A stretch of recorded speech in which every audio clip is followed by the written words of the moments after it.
going on, everybody? Welcome to episode 4 of Flow Vice. Today we're going to be talking about rhymes within rhymes.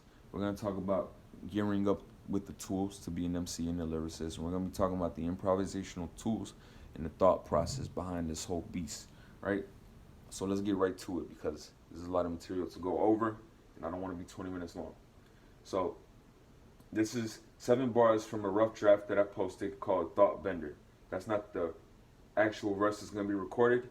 It's the idea that came to me, and I'm going to show you how to get ideas like this later on. So let's get into this. It's the Thought Bender, spit comedic scriptures, Apocalypto flow, paint an energetic picture. Shit is off the Richter. Hello to the Mr. Jack the Ripper flow. Fleck on the butterfly effect when I get the dough. I just came to let you know. Resurrection of the flow. Zombies in my bars. I'm the legend of the crows like Jon Snow. Alright, so we talked about internal rhymes in the last episode, and we talked about multiple syllable rhymes, and we talked about cross bar lining. So once you have those basic tools, you can begin to get more intricate with it, right? In the last one I showed you, there was internal rhymes, there was multiple rhymes going on, but it was with the same 2 vowel sounds, right? With this, I'm creating and setting up for rhymes while I'm already doing and setting up for other rhymes. So I got like 3 or 4 going on at once, and I'm gonna show you what I mean. So it's the Thought Bender. Boom. Bender, spit comedic scriptures. So Bender does not rhyme with comedic. It rhymes a little bit with scriptures. So boom, I got that one taken care of. I got comedic there because within me setting up this little rhyme, Bender and scriptures, right? I threw in comedic. It seems unrelated till you come down here to energetic, right? But before that, I have Apocalypto flow. So what the hell does Apocalypto flow have to do with Bender, comedic, scriptures, or energetic? Nothing, absolutely nothing. Except that within me setting up this rhyme, within this rhyme, I am also setting up this rhyme for a later rhyme because I'm getting intricate with it, right? So I took care of Bender with scriptures. I took care of comedic and energetic. And then I have picture right here. So boom, I hit scriptures again, but still, I didn't do anything with Apocalypto flow. And then I go to shit is off the Richter. So I'm hitting picture, scripture, Bender again. Right? And comedic and energetic is latent right now. Apocalypto flow doesn't come until I say hello. So let me read this again. It's the Thought Bender, spit comedic scriptures, Apocalypto flow, paint an energetic picture. Shit is off the Richter. Hello. Boom. Took care of all of them simultaneously. It's the Mr. Jack the Ripper. Hit it again. It's the Mr. Jack the Ripper flow. And I hit this one again as well. You see, you're starting and taking care of different rhymes simultaneously, repeatedly. Right? And that's going to come through the writing and the creativity behind all this. And I'm going to show you how to tap into that. So, we keep going. So then after I said flow, I took care of all of this, and then I said flect, and flect has nothing to do, has a little bit to do with energetic and comedic, but it's a whole different thing that's going on now. Flect on the butterfly effect when I get the dope. So then I started a whole nother rhyme in this bar, and this bar was set up to hit do so I could hit Apocalypto flow and hello and flow. So I did another rhyme within another rhyme, taking care of another rhyme from the beginning of the whole verse. And this is like in the first 7 bars out of 16, right? I just came to let you know resurrection of the flow. Now resurrection is kind of a soft rhyme with flect and effect, right? But it's very subtle. Sometimes it happens by accident due to the improvisational nature of this whole creative process. So then I'm kind of sacrificing this wordplay, this gameage right here, kind of sacrificing it so that I could throw in some pop culture references to illustrate some of your personality because I love Game of Thrones. So then I'm going into, I just came to let you know, resurrection of the flows, zombies in my bars, I'm the legend of the crows like Jon Snow. Okay, so boom.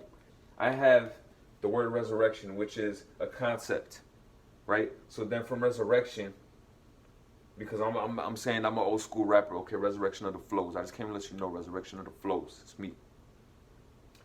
So then when I'm saying flows, I use that S to transition into zombies. to give it a zing. Resurrection of the flow, zombies in my bars. I never stopped. This is kind of like one word, but it's really two different words. It gives it a very subtle swagger to it, right? And then zombies in my bars, because I'm talking about resurrection. I might as well talk about zombies in my bars. So I'm talking about zombies, I might as well reference I Am Legend. I'm the legend of the crows, so I'm referencing I Am Legend, and then I'm going into Game of Thrones, right? And then I have all this, the legend of the crows, like Jon Snow, zombies in my bars, flows. So we're throwing in the accents too. So where am I? 5 minutes. So boom, that's rhymes within rhymes, right? You want to keep playing around with stuff, seeing what you can get away with within those 4 beats. See, it's very complex, and I'm not even Rakim or nothing like that. So, anyways, boom, we're gonna talk about gearing up the tools to get ready to start creating. You know what I'm saying? So, I'm gonna show y'all. You have to get your mind out of your head. This is my mind right here. On the wall, my drawings, that's my mind. All these words, ideas from throughout the day, or stupid rhymes, or some of the shit that I post on there, those are just rough drafts that pop in my head. And some of them sound fucking stupid, and some of them sound real stupid with a couple bars, maybe 2 bars that I could use for something else to make it dope. That's how it works. And I'm putting it out there so I can see how people react. I'm taking it a step further. You know what I'm saying? Those are not the actual verses that are going to be recorded. So, boom, I'm going to show y'all. Look, I'll do weird shit like this, and like you're not going to see that. I'm not going to show you that. But this is how it is a lot of the time, this bullshit. You have to get it out the way. You have to be creative. Because through these little BS ideas, you know what I'm saying, you're going to get stuff where it's a lot better. You understand what I'm saying? That's just how this whole thing works. So you have to gear up. And what I mean by that, look at this shit. This ain't even a fraction of all the pieces of my mind I have scattered throughout my living space. In the trunk of my car, notebooks, sketchbooks, everywhere. Right? Pieces of napkins with ideas that pop in your head. And a lot of times I just keep the ideas in here and then let it out on a video so I could, it's on record for reference for later. Because what you want to do is get your mind, all your ideas out on paper and post it around you. You're going to have your mind outside so you could evaluate it. You understand what I'm saying? I don't know what that was, but like Gordon Ramsay. But anyways, you're going to want to do that. You're going to want to have things that stimulate a certain vibe, a certain swagger about yourself. Keep it around you. Keep a notebook on you, whatever. Make voice notes like Kevin Hart does with comedy. Right? So boom. On top of that, gearing up, you're gonna wanna pay attention to people that are wise. Instead of talking to people at your place of work that, it's cool to laugh and shit, but sometimes it's cool to talk to the older people that have something to teach you. It goes further than just flows and art. You can skip whole mistakes in your life just by listening to somebody. And I guarantee you, if you have a conversation like that, you're gonna be writing some of those profound lyrics. Talk to people, evaluate who you speak to, read books. And if you don't want to read books, I understand, listen to books, listen to podcasts, right? Do something to expand your thoughts, increase the caliber of your thoughts, the quality of your ideas. So boom, gear up, get your mind out and expand your mind so you have something to work off of constantly. Now, the improvisational nature and the roots of all this. So, it's from way back, right, in the Bronx. So basically, to make it a very long story short, what this whole thing is like jazz beats and old soul beats and like even some kind of disco, but it's more so jazz. Jazz is a very improvisational thing because it's rooted in African culture, right? It's a continuation of African culture. I'm Puerto Rican. I'm Afro-Caribbean. African culture is like potent in my culture. It's all African, right? It comes from bomba and plena. And then salsa was actually made in New York City. It's a combination of bomba plena and jazz. Very improvisational, right? Just whatever comes to mind. So you see a lot of the rappers mimicking saxophone melodies. Like Rakim does that. He played the saxophone. right? So it's a very improvisational thing. So yeah, and one more thing, the beat, it comes from those jazz beats, the breaks, the part where people like to dance, the most hype part with the percussional instruments come into play more so, they break out, right? So then they take that chunk out and they loop it. That's how hip hop, beat, boom bap, that's how that all started off. But I don't want to go too deep because that's what made my other video 20 minutes long and I had to start over.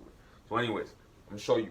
You're gonna want to tap into that nature of it, right? So I'm gonna show you what it's like for not just me, a lot of different artists. This is how you're gonna get something that you like to, like a beat that you like. This is my vibe. This is what I like. So I put on something like this. Yo, check the flow. Yeah, get the dough, get the road. Yeah, I'm like Edgar Allan Poe when I'm coming through the door. Spit the sickle flow. They're going sickle mode. Make the dough, but it go, sick it roll, pick and go. Yeah, my mind is a gold mine, and I never waste my time when I'm getting to the grind, bitch. I'ma shine. Bit the rhyme, bit the climb, bit the change the rhyme, bit the like a cinnamon, getting bit the cinnamon. I'm the sixth gentleman. You know what I'm saying? Improvisational nature. Get into it. Fuck all that. Oh, that shit don't sound. That shit sounds stupid. Like I said before, it's not about that. It's not about that. People ain't really gonna like your shit unless they're really into lyrics and they understand the process of it. The typical person, they don't give a fuck about lyrics. They look at the shit that's popping right now, and there's nothing wrong with it because mumble rap is very improvisational. What I just did right there is basically what they do in mumble rap. It's just skeleton. You know what I'm saying? And a lot of artists do that, but that's not what they put out. You know what I'm saying? But mumble rap, that's kind of like what they do, and that's cool because I understand where it's coming from. It's coming from the African culture. You know what I'm saying? And that's why, even Puerto Rican Spanish, Dominican Spanish, a lot of Latin American countries that are not Spain have very African Spanish. You know what I'm saying? Because we speak in Spanish in the format of the African languages of West Africans that are our ancestors. The Ebonics of African Americans. People, for some reason, see it as a sign of low intellect, but actually it's very intricate when you look into that because the way that Ebonics are spoken in slang is the English language spoken on top of the West African, the people that came, their language, the format of their language, English speaking on top of it. You understand what I'm saying? Basically, the African culture is throughout the American society, and it goes unnoticed. It goes unnoticed. It doesn't get enough credit, but the African influence of our society. I'm not getting too deep into this because we're getting 13, but you need to know that. And I'm not saying you gotta be this or that to be spitting, but you gotta understand where it's coming from. You know what I'm saying? You gotta respect. You gotta understand it. In order to really understand, so you gotta resonate with it. In order to resonate, you gotta respect it. In order to respect it, you really gotta know what it is, what's going on, what you're doing, right? So anyways, I'm very connected to that, and I represent that about myself and my family and my roots. Very proud of that. But anyways, you're going to want to do that. You want to get into it. And one thing that I'm going to say before I shut up, that beat, I love it, but I might sit there for hours and not say shit hot, and I'm going to get tired of that beat. Even though I love it, I got to get another instrumental that's going to trigger something, right? Trigger something, and you sit there and you find one word that sounds good, and then you find like two words, and you have like a phrase, and you keep saying that phrase and keep thinking of something else hot to say. You keep doing that, right? Whatever it is that you do, right? And little by little, you construct something hot. And even sometimes you'll construct something hot, get tired of that beat, and take that thing that you got, find another beat that triggers it. And sometimes you could play and you could change the whole flow of that bar, but it still sounds dope. And then you create something else on a whole completely different beat. You have to let go. You have to get in the zone. This shit is a wormhole, right? And yeah, that's it. One more thing before I go. No, I'll say that for next time. It's getting too long. All right, y'all. Thanks for watching. I hope you learned something. Due to the nature of this, I got a little bit more excited in the way I was speaking about things. But maybe that's the way it should be. You understand what I'm saying? So I hope y'all learned something. Like I said, um, hit me up if you have any questions about anything. And yeah, see y'all next time, man.